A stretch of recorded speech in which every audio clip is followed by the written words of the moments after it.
Welcome to this special edition of Florida's Finest.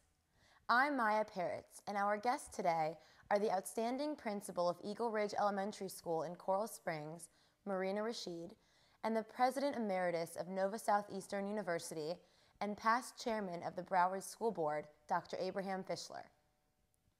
Education is the major hope for a brighter future, and we will talk about this and related subjects following these messages.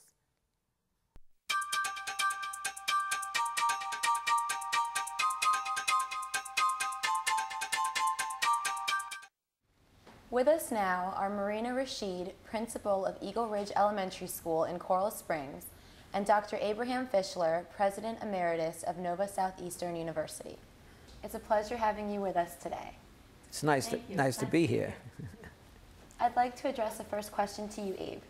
How do you see the challenges facing education today? The real challenge today is to see if we can bring the public school systems into the 21st century. We still have an agrarian calendar. We still have classes as the unit, and we have to move from that to where each child is the unit. Each child is given the time the child needs to achieve the objectives, because we can't afford to have 30% of our ninth graders not graduating high school. They have no jobs. They're the future unemployed. They're the future people that end up in prison. And there's a high correlation between socioeconomic levels and the ability to perform in school. And most of the people who are dropping out come from poor families, and they have a tough time once they leave school to have a quality of life that enables them to move ahead. And what are your thoughts regarding this? Well, as an elementary school principal, I definitely understand and agree. It's really, it's difficult to bring the schools into the 21st century, and then, of course, we have all those challenges, such as testing, standardized testing, high-stakes testing from the state. We also have different children who have different needs, and we're trying to meet all their needs, and we're in the midst of budget cuts. So it's not an easy task, and I think it needs to begin in the K-12 school system, where we individualize instruction and look at every child and where they are now and take them to the next step in their process, in the learning process. We look for shortcuts and we look for easy solutions, and there aren't any. We need to educate every child, one child at a time, and look at their needs, meet their needs, and take them where they need to go to next.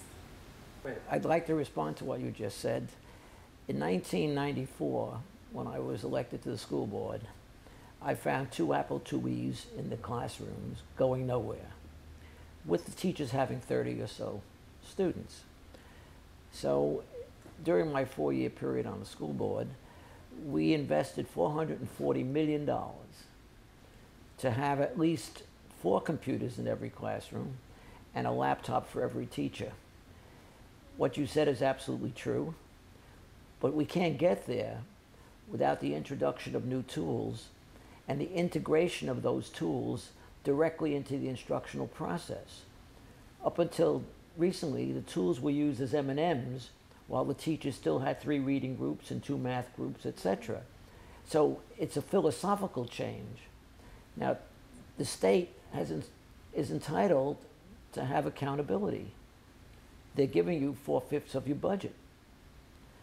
So in order to have accountability, we have to educate the elected officials to realize that we are in favor of accountability, but we'll let them know when every student is ready to take the FCAT.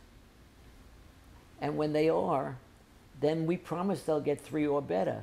And the reason we can do that is that if we have a self-paced curriculum monitored through modern technology, so we know exactly where they are on a continuum, when they've demonstrated accountability to us that they understand the materials and can function effectively with them, then we'll let them take the FCAT.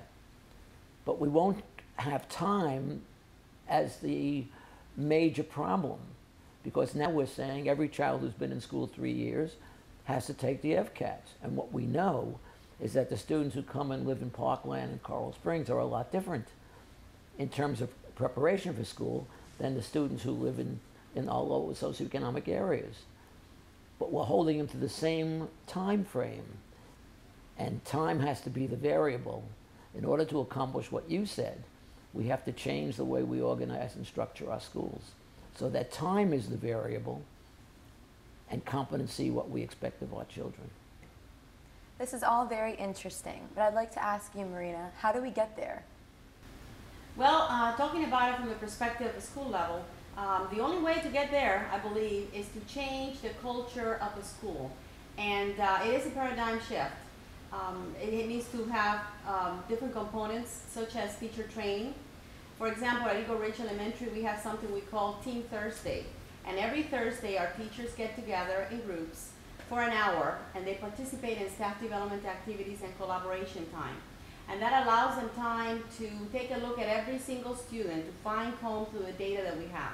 Hard data, such as student achievement data, also soft data, teacher observations, social anecdotals, and so forth, and to look at every child and to examine and monitor the needs of every single student.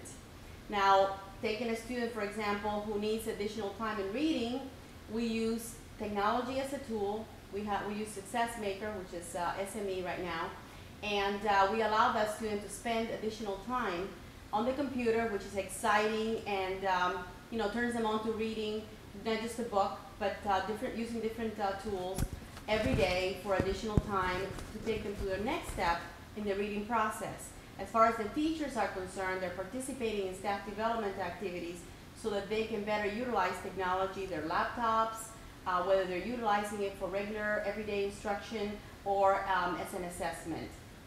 So to answer your question, I really think that we should not be doing things in isolation. We should not be saying, this is what we're going to do for instruction over here, but then the teachers are behind. We should all be working together as a team, the teachers, the parents, the students, to move our schools into the 21st century, as Dr. Fischler said, together. And it does take time, and it is a process. There's no quick fix to this. We need to work very hard, and we need to make sure that we ourselves are comfortable with the technology and with the new strategies so that we can then relay that information to our children. Dr. Fischler, I'd like to ask you, how do you think we can enhance the educational process? The struggle we have is that the real Board of Education is not the local board, it's really the legislature. And they provide almost all of the resources for our school systems. And what they've done is they've introduced testing, both the FCAT test in Florida, No Child Left Behind from the federal government. And the effect of that is that teachers are either punished or rewarded based on the performance of their students. I didn't do so well, but I had a par. And as I graduated,